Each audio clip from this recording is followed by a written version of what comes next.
teman-teman, hari ini kita akan belajar subtema 1, pembelajaran 1 peristiwa kebangsaan masa penjajahan, kelas 5, tema 7. Yuk, langsung aja.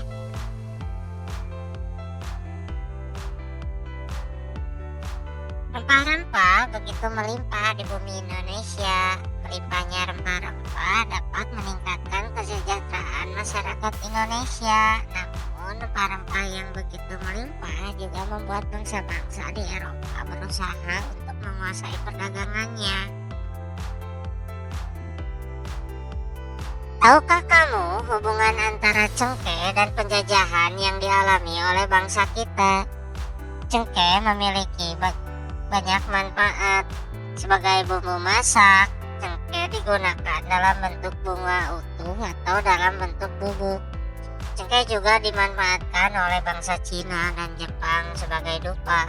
Selain itu, minyak cengkeh digunakan sebagai aromaterapi dan obat sakit gigi, sehingga menjadikan bernilai ekonomis tinggi. Oleh karena itulah, cengkeh merupakan salah satu bahan rempah-rempah yang menjadi buruan bangsa-bangsa Eropa. Hal itu memicu terjadinya penjajahan di Indonesia.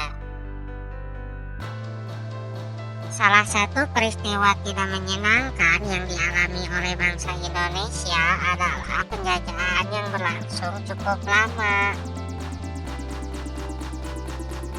Mulai akhir abad 15, bangsa Eropa berusaha melakukan penjelajahan samudra.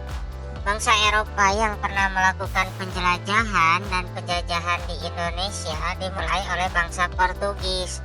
Kapal mereka pertama kali mendarat di Malaka pada tahun 1511. Berikutnya ialah bangsa Spanyol yang mendarat di Tidore, Maluku pada tahun 1521. Kemudian disusul oleh bangsa Inggris dan Belanda. Kapal-kapal Belanda pertama kali mendarat di Pelabuhan Banten pada tahun 1596. Nah, kenapa mereka melakukan penjelajahan samudra? Berikut faktor-faktor pendorong penjelajahan samudra.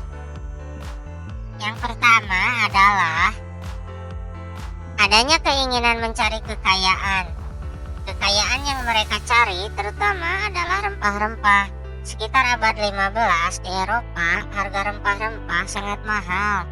Harga rempah-rempah semahal emas. Mereka sangat membutuhkan rempah-rempah untuk industri, obat-obatan, dan bumbu masak. Yang kedua, adanya keinginan menyebarkan agama. Selain mencari kekayaan dan tanah jajahan, bangsa Eropa juga membawa misi khusus. Misi khusus tersebut adalah menyebarkan agama kepada penduduk daerah yang dikuasainya. Tugas mereka ini dianggap sebagai tugas suci yang harus dilaksanakan ke seluruh dunia dan dipelopori oleh bangsa Portugis. Selanjutnya, adanya keinginan mencari kejayaan. Di Eropa ada suatu anggapan bahwa apabila suatu negara mempunyai banyak tanah jajahan, negara tersebut termasuk negara yang jaya. Dengan adanya anggapan ini, negara-negara Eropa berlomba-lomba untuk mencari tanah jajahan sebanyak-banyaknya. Dan yang terakhir, perkembangan ilmu pengetahuan dan teknologi. Ilmu pengetahuan dan teknologi berkembang pesat. Contohnya seperti berikut. 1. Dikembangkannya teknik pembuatan kapal yang dapat digunakan untuk mengarungi samudra luas. 2. Ditemukannya mesiu untuk persenjataan. Senjata dapat digunakan untuk melindungi pelayaran dari ancaman bajak laut dan sebagainya. Dan yang ketiga, ditemukannya kompas.